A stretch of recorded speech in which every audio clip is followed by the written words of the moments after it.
Hi hi అందరికీ నమస్కారం. నా పేరు కిరణ్. ఇప్పుడు మనం మాట్లాడుకుంటాం బ్రహ్మముడి సీరియల్ రివ్యూ గురించి. అబ్బా, కావ్య రాజ్ కాన్వర్జేషన్ సూపర్గా ఉంటుంది. అబ్బా, చాలా తక్కువ మాట్లాడుకున్నా నీట్గా ఉంటుంది. మన సప్నాకి చాలా అన్యాయం జరిగింది. అదేం జరిగిందో మనం మాట్లాడుకుందాం. మన రాజు 10 లక్షలు తీసుకెళ్ళి ఎవరికి ఇచ్చాడు, దానివల్ల కావ్యకి ఏమన్నా క్లూ దొరికిందా, వాళ్ళ నాన్న 10 లక్షలు ఎక్కడి నుంచి అడ్జస్ట్ చేశాడు, సేట్ వచ్చి ఏం చెప్పాడు, ఇంట్లో వాళ్ళకి ఏం చెప్పాడు, ఇవన్నీ మనం మాట్లాడుకుందాం. అసలు నిజమేమైనా బయటపడిందా, ఆ డాక్యుమెంట్స్ ఏమనేసి నిజమేమైనా బయటపడిందా, ఇవన్నీ మనం మాట్లాడుకుందాం. లాస్ట్ వరకు చూడండి, చాలా ఇంట్రెస్ట్గా ఉంటుంది వీడియో. మన ఛానల్ ఎంతలా సపోర్ట్ చేస్తున్న మీ అందరికీ పేరు పేరున ధన్యవాదాలు. ఎందుకంటే మన ఛానల్ ఇప్పుడు 1.2K 1.3K వీసిపోతాను సీరియల్. అంటే మీకు నన్ను ఇంతలా అభిమానిస్తున్నారంటే నా కోసము బాధ్యత ఎక్కువ పెంచుతా అంటారు. నేను ఇంకా మంచిగా చేస్తూ ఉంటాను మీకు సీరియల్ని.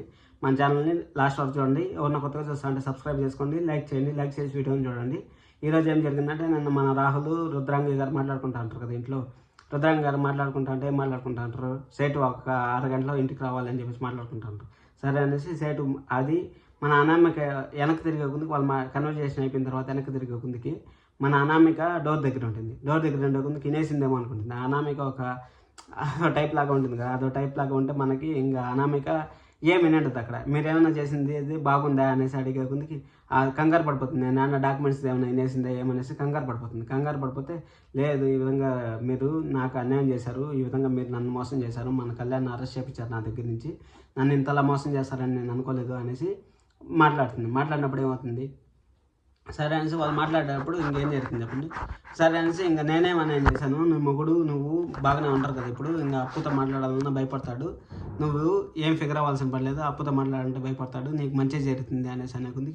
నన్ను ఇంట్లో నుంచి పంపించేద్దాం అనుకున్నారు, నా మొగుడిని అరెస్ట్ చేయించారు అనేసి తిడతా ఉంటే, నీకు మంచి జరిగింది పిచ్చిదన్న, నువ్వు మంచిదే, నీకు ఎందుకు బాధపడతావు నువ్వు అనేసి అడుగుతుంది. అడిగిన తర్వాత సరే అదొక కన్వర్జేషన్ అయిపోయిన తర్వాత, సరేలే నేను ఇంకా అప్పు మాట్లాడు కదా, ఇంకా నన్ను ఇంట్లో నుంచి పంపించారు కదా, ఇంకా ఒకవేళ కళ్యాణ్ ఇంట్లో నుంచి పంపించేస్తే నాకు ఏం ఉపయోగం అంటే, నీ కొడుకుని ఎండీ చేసుకోవచ్చు కదా, నీ కొడుకుని కంపెనీకి హెడ్ చేసుకోవచ్చు కదా అనేసి అంటే నా కొడుకుని హెడ్ చేసేట్టుగా ఉంటే నీకెందుకు నేను ఈ సలహా ఇస్తాను, నేను ఎందుకు ఈ విధంగా చేస్తాను అనేసి మళ్ళీ ఆడి కన్వర్జేషన్ అయిపోతుంది. ఆడి కన్వర్జేషన్ అయిపోయిన తర్వాత మన రాజు 10 లక్షలు తీసుకొని అజ్ఞాతవాసి దగ్గరికి వెళ్తాడు కదా. అజ్ఞాతవాసి ఎవరంటే నేను చెప్తాను.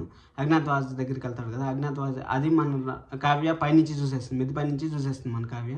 చూసేసి ఎవరికి తీసుకెళ్తా ఉంటారు 10 లక్షలు, ఎందుకు ఇస్తా ఉంటారు అనేసి వాళ్ళ నాన్న అడుగుతాడు. ఎన్నిసార్లు ఇస్తావు ఈ విధంగా 10 లక్షలు, వాడు ప్రతిసారి చెప్తానే ఉంటాడు, ఎన్నిసార్లు ఇస్తావు నువ్వు 10 లక్షలు అనేసి వాళ్ళ నాన్న దండిస్తా అంటే, ఇంకొకసారి జరగదు నాన్న, ఇదే లాస్ట్ టైము అనేసి 10 లక్షలు ఊరికి డబ్బులు అంత దండగా చేస్తా ఉండవు నువ్వు అనేసి అంటాడు. 10 లక్షలు తీసుకెళ్ళి ఇస్తా ఉంటాడు. మన కావ్య కూడా ఎన్కమిటీ వెళ్తూ ఉంటుంది. ఎన్కమిటీ వెళ్తా ఉన్నప్పుడు సరే అనేసి బాబు ఆడేస్తూ ఉంటాడు. బామ్మకి చెప్పేసిపోతుంది. బాబు నిద్రపోతా ఉన్నాడు, ఒకసారి చెక్ చేసుకోండి అనేసి లేస్తే డైపర్ పక్కన పెట్టినాను, పాలు అంతా పక్కన పెట్టినాను, ఇవ్వండి అని చెప్పేసి. ఎక్కడికి వెళ్తున్నామా అంటే, నాకు అర్జెంట్ పని ఉంది, నేను మళ్ళీ వస్తాను. ఎక్కడికి వెళ్తానంటే మన రాజుని ఫాలో అవ్వడానికి వెళ్తాను. రాజు ఫాలో అవుతా అంటే రాజు అక్కడికి వెళ్ళేసి 10 లక్షలు సూట్ కేసుతో అక్కడ నిల్చుకోంటే ఒక అజ్ఞాత వ్యక్తి వచ్చి ఆ 10 లక్షలు తీసుకొని ఈ విధంగా, ఏం సార్ మీకు ఏమైనా బుద్ధి ఉందా లేదా, ఈ విధంగా మీరు వచ్చేది టైంకి రారు, ఇంత లేట్ అవుతుంది అట్టా అనేసి అని నాకు ఒక్క షాట్ ఇస్తాను మన రాజు. అబ్బా నెక్స్ట్ లెవెల్లో ఉంది ఆ షాట్.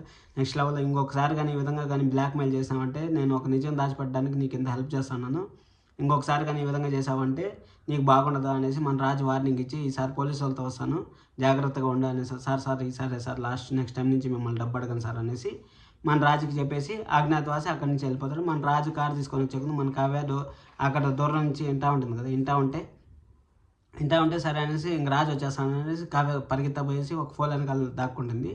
ఆ దాక్కున్నప్పుడు మన కావ్య పట్టుకోవాలని చూస్తుంది, కానీ పట్టుకోలేకపోతుంది.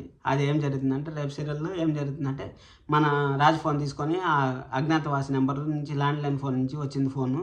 ఆ నెంబరు మనకు అప్పుకు పంపిస్తుంది. అప్పు వచ్చి ట్రేస్ చేసి వాళ్ళు ఊరు ఎక్కడ అనేసి కనిపెట్టాలని చూస్తూ ఉంటారు. సరే అనేసి అది ఆ కన్వర్జేషన్ ఆడికి అయిపోయిన తర్వాత మన కావ్య పోయి, అయ్యో ఇంత మిస్ అయిపోయింది, కావ్య పోయి కూడా మిస్ అయిపోయింది. అబ్బా ఇంకేం చేస్తాం చెప్పండి, ఇంక మిస్ అయిపోయింది దాన్ని మనం చేసుకోలేం కదా. నెక్స్ట్ ఏం జరుగుతుందో దాన్ని బట్టి చూసుకోవాలి.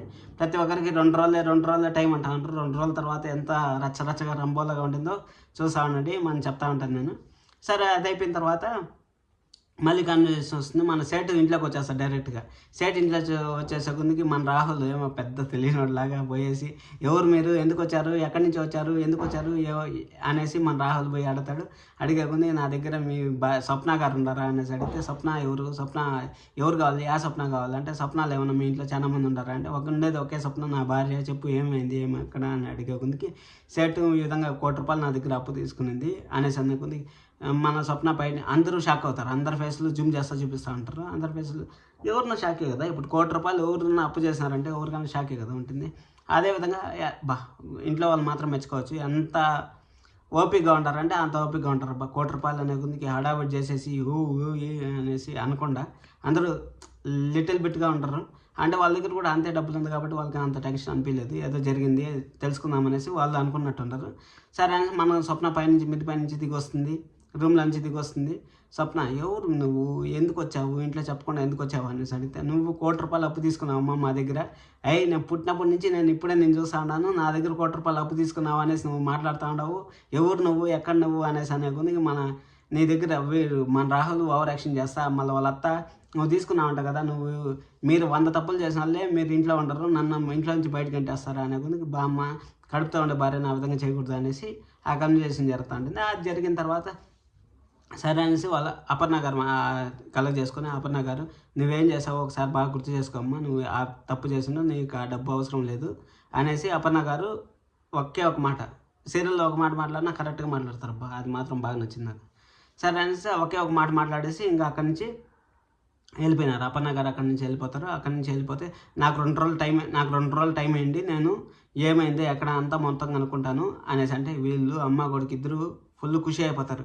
అబ్బా మనకేమి ఇంక సంతోషం, హ్యాపీ, మనకు ₹1,00,00,000 మిగిలిపోయింది, మన భార్యని బయట దోసేసే ఛాన్స్ వచ్చింది అనేసి వాళ్ళు పొంగిపోతూ ఉంటారు. అసలు ఇంక పొంగిపోతూ ఉంటే ఇంక సరే అనేసి ఇంకేం చేస్తారు చెప్పండి. సరే ఆడికి అయిపోయిన తర్వాత మన అబ్బోడు నిద్రపోతూ ఉంటాడు కదా, మన రాజు కొడుకు నిద్రపోతూ ఉంటారు. రాజు కొడుకు నిద్రపోతూ ఉంటే సరే అనేసి మన రాజు కొడుకుని నిద్రపోతూ ఉంటాడు. వాళ్ళు అబ్బా పానీ బోరబ్బా నేను బయటికి పోయి వచ్చే వరకు నిద్ర లేదు అనే కొద్దికి అప్పుడే వీరని ఏడుస్తాడు. ఏడ్చే కొద్దికి మన రాజు పోయి చూస్తాడు, ఏమైంది ఉండు అనేసి డైపర్ తడిచిపోయింది, డైపర్ మారుస్తా ఉండు అని చెప్పేసి అనే కొద్దికి కబోర్డ్లు అంతా ఎత్తుకే కొద్దికి డైపర్ ఉండదు. డైపర్ ఉండకపోయేసరికి మన కావ్యాకి చెప్పాను నేను, మన కళావతికి చెప్పాను, కళావతి డైపర్లు కూడా తీసుకురాలేదు. ఇప్పుడు తీసుకురాలేదంటే ఒక బాధ, ఎందుకు తీసుకురాలేదంటే నువ్వు తెచ్చుకోవచ్చు కదా అనేసి అంటుంది. నేను ఎందుకు మార్చాలంటుంది. అబ్బా అయితే పెద్ద సమస్య అయిపోయింది అనేసి అనుకుంది. ఇంకా కళావతి లోపల కళావతి ఎంటర్ అవుతుంది డైపర్ తీసుకొని. ఎక్కడికి వెళ్ళారు, డైపర్లు తీసుకురాలేదంటే మీరు ఎక్కడికి వెళ్ళారంటే మా భర్త అడుగుజాడల్లో నచ్చాను అనేసి అంటుంది. భర్త అడుగుజాడల్లో నచ్చాను అనేసి అనుకుంది. భర్త అడుగుజాడల్లో ఎందుకు నడుస్తా, అవునా ఎక్కడ నచ్చినావు అంటే మీ టైర్ ఎక్కడ పోయిందో ఆ టైర్ అనుకమ్మితే వచ్చినాను అనేసి అంటుంది. మన రాజు కన్ఫ్యూజ్ అయిపోతాడు, అయ్యో ఏం జరిగింది, ఎక్కడన్నా వినేసిందా, ఏమైనా చూసేసిందా అనేసి మన రాజు కన్ఫ్యూజ్ అయిపోతాడు. మళ్ళీ ఏం లేకుండా సింపుల్గా డైపర్ మార్చేస్తాను, డైపర్లు తెచ్చకపోయినాను, నేను ఎక్కడ పోతాను, వేరే పని నాకేముంటుంది అనేసి సింపుల్గా ఆడికి క్లోజ్ చేసేసినారు. ఆడికి క్లోజ్ చేసేసిన తర్వాత నెక్స్ట్ రేపు ఏం జరుగుతుందనేసి 30 seconds ప్రోమోలో మనకు రాజు దగ్గర నుంచి ఫోన్ తీసుకుంటుంది. బ్యాలెన్స్ లేదని ఫోన్ చేసి ఆ ల్యాండ్లైన్ నెంబర్ నుంచి ఎవరో ఫోన్ చేశారు, వాళ్ళ నెంబర్ ఎవరో కనుక్కోమని మన అప్పుకు చెప్పింది. అప్పు కనుక్కోమని చెప్పింది. అది మన రాజు వినేసినాడు. రాజు వినేసినా కానీ ఆడేం జరగదు. నీ దగ్గర బ్యాలెన్స్ లేదన్నావు కదా, మళ్ళీ నీ ఫోన్ నుంచి ఫోన్ చేసి మాట్లాడుతూ ఉండవు అనేసి మన రాజు కన్వర్జేషన్ ఉంటుంది. రేపు బాగుంటుంది, కామెడీగా ఉంటుంది. రేపు డాక్యుమెంట్స్ ఏమైనా అనేసి మన స్వప్న అంతా ఆలోచిస్తూ ఉంటుంది. మన ఛానల్ని సబ్స్క్రైబ్ చేసుకోండి. నేను ఏమైనా జరుగుతా ఉంటే మన కమ్యూనిటీ ట్యాబ్లో పోస్ట్ చేస్తాను. Thank you. Signing off. Subscribe.